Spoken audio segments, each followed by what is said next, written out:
My name is Jane Howell Terhune. I live in Georgetown, and I've been here for 10.5 years. At the time of Pearl Harbor, I was 9 years old. I was living in Oradell, New Jersey. It was a small town 8 miles south of the New York state border. And I remember the Sunday that the war started. My sister and I had just come home from Sunday school, and the family was sitting at the dinner table, and my father had the radio on. I don't have any personal recollection of it. I'm not sure we finished dinner. I think it was, one of apprehension, and my sister and I I don't think we'd ever heard anybody talk about war. I don't know that we knew there could be such conflicts. And of course, we didn't have any idea what the effect was going to be on the family or our lives from that time.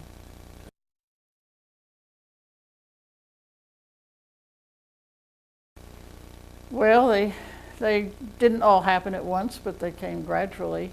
I remember we had certain foods and things that were rationed. I don't know how they handled that. I remember books of stamps that my mother had to use when she went to the grocery store. I remember the A, B, and C ratings for gasoline rationing. People that just used their cars for personal use got the A, I think it was, and the C was more lenient. My father was a lawyer working in New York City, and he was about a year or 2 years too old to go into the Army, so he joined the National Guard in Brooklyn, New York. And he had a C rationing card for the car that we had at the beginning of the war. We were pretty lucky in that regard, though, with the transportation, because you could walk almost any place in the little town that I lived in New Jersey, and there was very good bus and train transportation into the city. In school, we immediately had to start learning what to do in case of an air raid alert. That also happened in the town, and there were a great many of those because we lived near the coast. I can't remember all the details, but I know that we did have to learn new skills like that, what to do at that time. Eventually, it became difficult to get shoes. Shoes were rationed because they needed the leather for the troops, I guess, for boots and shoes for the troops. Sugar and some other foods were rationed. I'm not sure why, and I don't remember how it affected me, but I do remember one thing that I hated all the time, and that was when butter was also rationed, and we had margarine with this white gooey stuff in some kind of transparent bag, and it had a little pellet of some sort, and you had to massage it until it suddenly turned yellow, and it tasted awful. I think that's when I stopped having anything on my toast or whatever. I think we spent more time in church during the war. Of course, I was used to going on Sundays, but we had a lot of other activities at church. I had grandparents who lived at the Jersey Shore, and they had blackout curtains that they had to use at night, so that there was no light that would escape. And I assume the streetlights were turned off on the coast too, in case somebody came over to try and bomb or whatever. I don't think there were ever any occasions like that.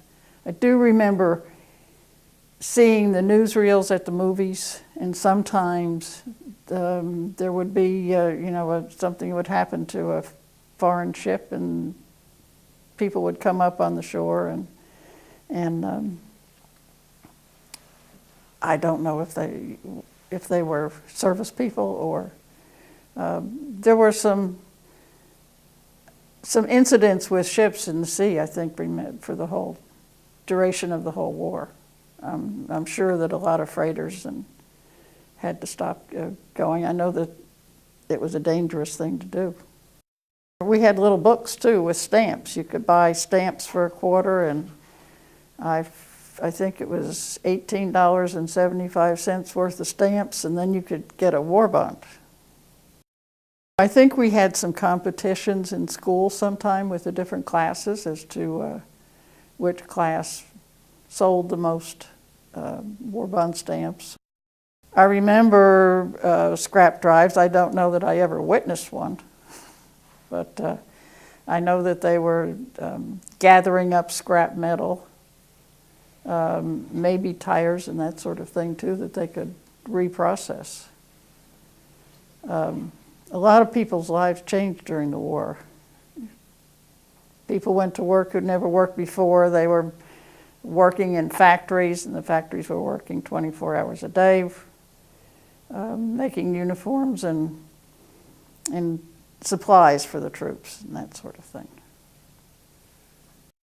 My father joined the National Guard because he was just a little bit over the age to be able to join the Army. And so he had nights and times he had to go to National Guard meetings. He went to camp once or twice a year for a couple weeks, and he prepared to, I guess the purpose of the National Guard was to assist the local police and all in case anything happened in any of our towns. It amazes me when I look back now that everybody was just dug in and did what they could or thought they should do to help with the war effort.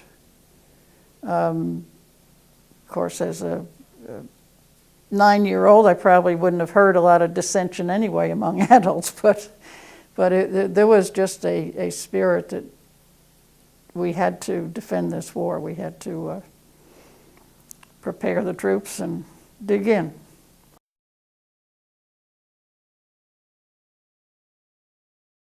Yes, I don't remember the exact name that they had for, I guess they were service flags or something, but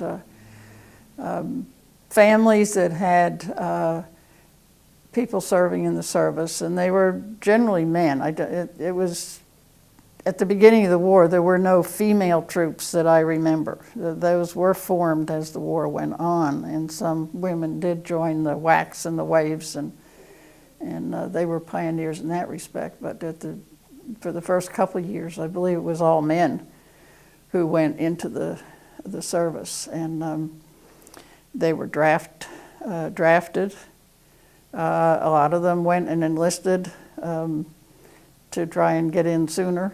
I don't remember any negative attitude about the things we didn't have or weren't going to have for very long.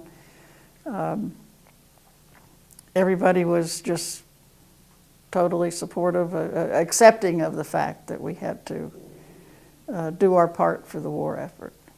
And the service flags were, I think, I remember that it was like a white rayon or silkish background, and families would have a star on the flag for each person in their family who was serving in the armed forces. Eventually, of course, we had some fatalities in the fighting, and in that case, then the families would have a flag with a gold star if they had lost a member of their family in the war. I do remember D-Day. It was in June, first week in June, and school was still ongoing in New Jersey. We used to go till almost the end of June before it would shut down for summer vacation. And I remember that all the churches had religious services that day that they had to have organized, very quickly. And I remember going with some of my 8, 9, 10-year-old friends, going to church before we went home in the afternoon after school. I do remember that the days the wars were over. I'm not certain of the time frame. It was, 4 years later? 4.5 or 5 years later. 1945. Yeah, 1945. And there was great celebrating. I think I remember that the European War was over in the late spring or early summer. And, but I'm not sure, May possibly. There were cars running, driving around town and honking and people coming out in the streets, particularly in the cities. We did not live in a city, but there were a lot of people were excited to know that it was over with. The attitudes of the people during World War II in the United States were totally supportive of whatever the leaders said we needed to do. People were not happy about the fact that families had to be broken up and that we had a different standard of living, which did affect the people at home too, to a certain extent. You couldn't always get the food you were used to. You had one pair of leather shoes a year, which was very difficult for me because I was at a stage where my shoe size grew about 5 or 6 times during the war, but I had loving aunts and uncles that gave me their shoe stamps. We had a lot of stamps, ration stamps for shoes, food. I don't know if they had ration stamps for tires, but they were difficult to get anyway. And some people had to put their cars up on blocks because they couldn't get tires. Air raid drills. There was apprehension when those were called, when it took place. Of course, it was always at night, and there were no street lights, and you had to turn off all the lights in your house. And you could sometimes hear people walking around outside. Those were air raid wardens, and each neighborhood had an air raid warden who, I guess, walked around to check and make sure that there was no light shining out of the house, because they didn't want to have any targets for the bombers that were supposedly coming or up there in the sky. Yes, we had a lot of air raid practices in the schools, and sometimes we had to go in the hall, and other times we had to get under our desks. I guess it depended on whether our classrooms had windows or what exposure they were there. When I got to an age where I should have been able to wear nice pretty stockings, I had to wear old rayon hose that was awful because nylon was something a material that was needed for the war. I don't know exactly what they used it for. I guess parachutes and stuff like that. I had a new neighbor for a while, for about 2 or 3 years during the war. It was a girl about my age, around 9 or 10, who lived in Britain, and her parents sent her to live with a family in America, in my town, just down the street from where I lived. And she lived with people there for the entire duration of the war, because her family wanted her to be away from the bombs. We did not have any bombing in the U.S. on the East Coast that I know of. There was certainly none in my area, but there was a lot of that in Europe. We didn't have television in those days. Of course, the only place you could visually see what was going on in the war was the movie tone news, or whatever it was called, that they showed at the theaters, the movie theaters. We didn't have a movie theater in our town, but we had a bus that would take us there. When they'd show battles, which they would occasionally, or aftermaths of battles, it was kind of disturbing to me, but there was, patriotism was displayed by everybody that I can remember in every area that I was in during the war. People had flags, they supported the government totally. In the small town where I lived, there were farms on the edge of town. So all of the young boys who, from age 9 or 10 up, went to work on the farms in the summertime because the farmhands had all gone off to war. And that left an opportunity for girls who wanted to take over the lawn mowing of the neighbors' yards for people who were unable to do that themselves. So I learned how to mow lawns at that time, and I did that with a push mower for several years, including a few years after the war, because it was, I thought it was easier than babysitting. I had a cousin who was a distant cousin who was in the service, and I don't know what branch of service he was in, but I do remember I used to write him letters sometimes. I remember he was in New Guinea one time, and I don't remember, that's the only place that I do remember. I'm sure he was in many areas, and he did survive the war. One opportunity to go with a musical group from our town to entertain troops that were going to be leaving the States. I guess they were leaving from New York or Brooklyn or someplace in that area in the north. And we did a show for them the night before they left to go overseas. Back in those days, people tended to stay more in their towns anyway. There were a lot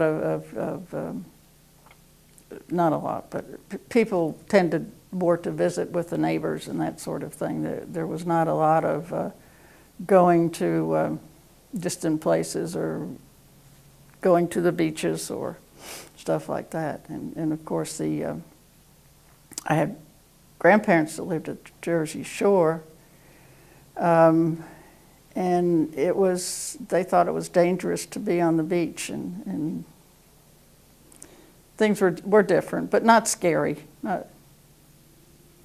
It was, the war was something that everybody had to live through and get over and do their patriotic duty. You heard a lot about patriotic duties in those days.